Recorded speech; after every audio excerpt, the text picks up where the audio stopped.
안녕하세요. 반갑습니다. 신길동TV의 고석전입니다. 반갑습니다. 네, 짧은 뉴스 한번 듣고 시작을 하겠습니다. 오세훈 서울시장의 재개발 규제 완화 정책을 적용한 첫 민간 재개발 후보지 공모가 시작됐습니다. 심사를 거쳐 연말에 최종 후보지 25곳이 선정되는데요. 주요 지역에 주택을 공급해 시장 안정에 긍정적으로 기능할 거란 평가와 함께 재개발 투기 수요를 자극할 거란 우려가 함께 나오고 있습니다. 강은혜 기자의 보도입니다. 오세훈표 재개발로 불리는 신속 통합기획. 재개발 발목을 잡고 있던 주거정비 지수제를 폐지하고 서울시와 자치구, 주민이 한 팀을 이뤄 사업기간을 대폭 단축시킨 것이 가장 큰 특징입니다. 오늘부터 민간 재개발 후보지 공모가 진행되는데 오는 12월 25개 대회의 최종 후보지가 확정됩니다. 서울시는 노후도 등 구역 평가를 중심으로 자치구별 여건과 추진 의지 등을 종합적으로 평가해 후보지를 선정할 예정입니다. 네, 여러분들 어떻습니까? 오세훈 서울시장이 민간 재개발에 닻을 올렸습니다. 이제는 해마다 25개죠. 네, 30개 정도 지구 지정을 하는데 거의 막 쏟아진다 이렇게 보시면 됩니다. 일단 공급이 최우선 과제로 생각하기 때문에 이런 민간 재개발, 공공 재개발, 공공 주도 사업이 지금 그렇게 수월하게 진행이 되고 있지는 않습니다. 어떠한 일이 있더라도 신속 통합 기획을 통해서 굉장히 빠른 속도로 재개발을 해주겠다는 겁니다. 민간 재개발하게 되면은 아직까지도 시간이 많이 걸리고요. 15년, 20년. 여러 가지 비리, 싸움 이런 걸 얘기하시는데 지금 그런 때가 아닙니다, 여러분. 지금 4차 산업시대입니다. 신속 통합 계획을 통해서 빠르게 진행을 시켜주는 거란 얘기죠. 지금 말도 많고 탈도 많은 지금 공공재개발 어떻습니까? 공공재개발. 네, 김현미 장관이 작년에 만들어냈는데 지금 진행된 곳이 있나요, 여러분? 진행된 곳 한 곳도 없습니다. 공공주도사업은 진행된 곳이 지금 한 3군데 정도가 있고요. 다른 곳은 한 곳도 없습니다. 제가 예전에 후보지 선정됐을 때 수차례 제가 영상을 찍어서 여러분들께 올려드렸습니다. 공공재개발은 정말 쓰레기 같은 사업이다. 공공재개발보다도 공공주도사업이 차라리 낫다라고 제가 수도 없이 영상을 올려드렸는데 굉장히 저를 비아냥거리고 까는 사람들이 많았죠. 근데 지금 어떻습니까? 잘 진행되고 있나요? 한번 물어보고 싶습니다. 자, 민간 재개발 시작됐고요. 서울에서 25군데, 30군데씩 막 쏟아지는데 여러분 서울 전체를 봤을 때 2종 일반 주거지역이 한 43%가 됩니다. 43% 중에서 법적 요건을 찬 지역들을 선정을 한다고 하더라도 오세훈 서울시장이 공약한 지금 5년에 30만 원 얘기를 했죠. 미치지 못한다는 얘기입니다. 어떠한 방식으로든 개발을 해야 된다는 거예요. 개발을 해서 지구 지정을 많이 해야 된다는 겁니다. 서울시장 1기 때 만들어놨던 뉴타운을 갖다 해제만 안 시켰어도요. 지금 와서요. 지금 아파트 가격이 이렇게 오를 일이 없죠. 왜 계속해서 순차적으로 우리 공급이 되기 때문에 이럴 일이 없습니다. 서울 시내에서 1년에 필요한 공급수가 어느 정도냐면 5만 가구 이상입니다.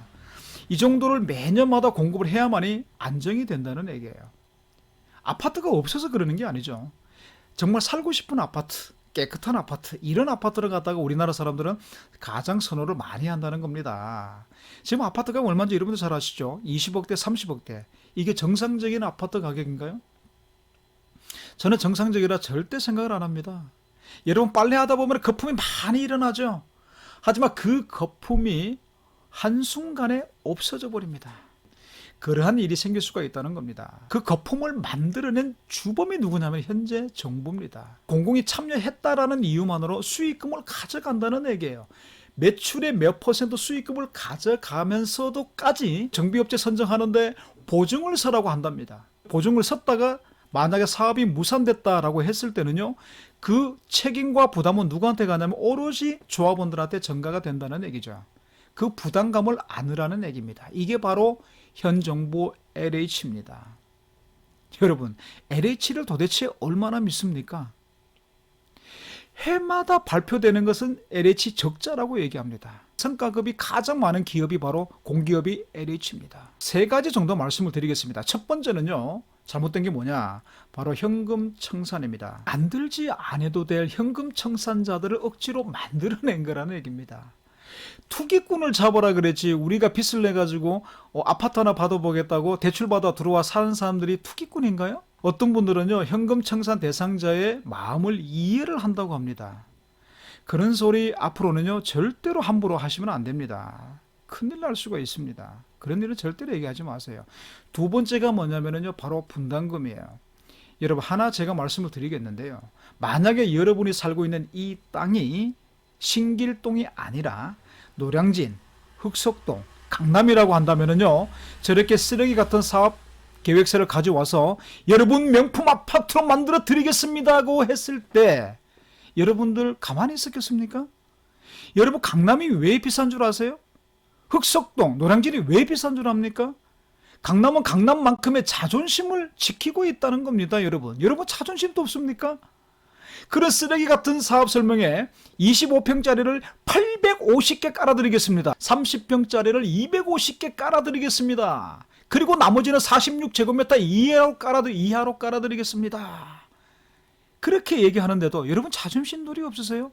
공공재개발에서는요 만약에 확정돼 사업된다고 하더라도 1+1은요 2주비가 하나밖에 안 나온다는 거 여러분 알고 계십니까 혹시? 노량진 8구역을 보시게 되면요 조합원 분양 금액이 2018년도에 사업 시행 인가가 났는데 얼마인 줄 아세요? 6억 8천대입니다. 30평짜리가 2018년도 9월달입니다. 6억 8천대예요. 3년 됐는데 공시지가 얼마나 올랐을 것 같아요? 몇 퍼센트 올랐을 것 같아요? 많이 올라봐야 15% 올랐습니다. 그런데 지금 신길 1구역에서 30평대가 얼마 달라 그럽니까? 지금 9억 2천 달라 그러죠? 미친 또라이들 아닙니까 이거? 아니 그런 또라이 같은 애들하고 같이 일을 하는 추진이는 도대체 뭡니까?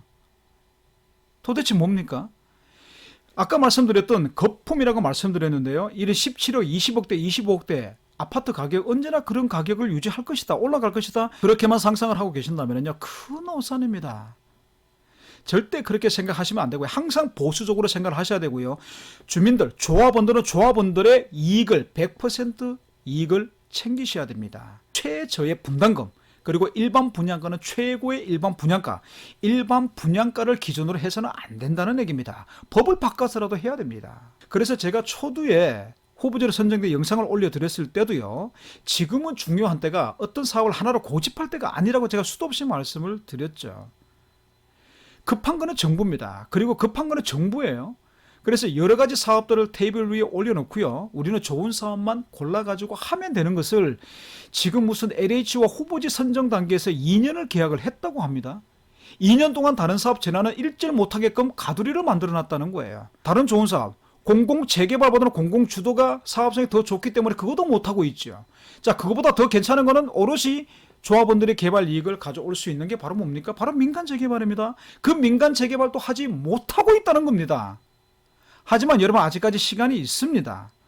그 이미 계약을 했던 것은 어쩔 수가 없는 거겠죠. 하지만 과반수가 넘으면 해제가 가능합니다. 그렇게 되면요 신속 통합 개발을 통해서 재개발이 굉장히 빨리 됩니다. 그리고 세 번째는요 여러분 25평짜리가 850개고요 30평짜리가 250개입니다. 그런 사업성, 쓰레기 같은 사업성을 들고 왔을 때도 마찬가지고요. 지금 아직까지도 믿고 계시는데요. 그 초안에서 그렇게 크게 벗어나지 않는다는 거 여러분은 알고 계십시오. 절대로 많이 벗어나서 내가 원하는 만큼의 추가 분담금이 줄어들 것이다. 이렇게 생각하시는 분들은요. 큰 오산이라는 거 여러분들 명심하시기 바라겠습니다. 9억이 넘어가면은요. 집단대출 안 된다는 거 여러분도 알고 계시죠. 집단대출 안 되면 어떻게 됩니까? 못 들어갑니다. 아파트에. 아파트 못 들어가요. 잔금을 못 치릅니다. 중도금을 못 내고 잔금을 못 치릅니다. 그걸 누가 대행해 준다 그럽니까? 그걸 볼모로 잡아가지고요. 지분형 주택 2분의 1, 3분의 2 지분형 주택으로 가자는 겁니다. 대출을 해결해 주겠다는 거죠. LH에서. 자, 그래 대출을 해줬는데 나중에는 어떤 현상이 오는 줄 아세요? 자기만의 양도 이익을 가지고 팔 수가 없습니다. 나눠 먹어야 돼요. 결국에는 팔 때 누구한테 팝니까? LH한테 팔아야 됩니다. 그러면은요, 지금 현재 임대 비율이 25%예요. 그렇게 해서 나가고 이렇게 하다 보면은요, 지분형 주택을 통해서 문제점이 뭐냐면은요, 임대 비율이 점차 늘어간다는 겁니다. 결국에는 서면 임대촌이 될 수밖에 없다는 거예요. 네, 노량진 8구역이 아크로타워로 선정이 됐습니다. 아크로 하게 되면은요, 대림건설에서 최고 브랜드입니다. 자, 삼성에서 레미안이라 그래가지고요. 다 동급인 줄 아세요, 여러분? 거기에도 급수가 있습니다. 대기업 건설사마다 급수가 있습니다. 하이 브랜드가 따로 정해져 있다는 겁니다. 여러분들 그런 점에서 명심을 하셔야 되고요. 아직까지도 시간이 있다는 거 분명 기억을 하시고요. 또 하나 여러분들께 전해드리고 싶은 얘기가 있는데, 세상에서 가장 비겁한 사람이 뭡니까? 댓글입니다, 여러분. 댓글이에요. 사람을 죽입니다. 그리고 또 죽임을 당할 수도 있죠. 비방 댓글, 막 까는 행위들, 이런 거 정말 좋지 않은 행위입니다. 그런 사람들은요, 다시 한 번 더 생각을 바꿔주시기 바라겠습니다. 그리고 민간 재개발, 옛날의 민간 재개발 아니다라는 걸 말씀을 드리겠고요. 굉장히 빠른 속도로 민간 재개발도 충분히 가능하다는 걸 말씀드리면서 오늘 영상 마치겠습니다. 감사합니다.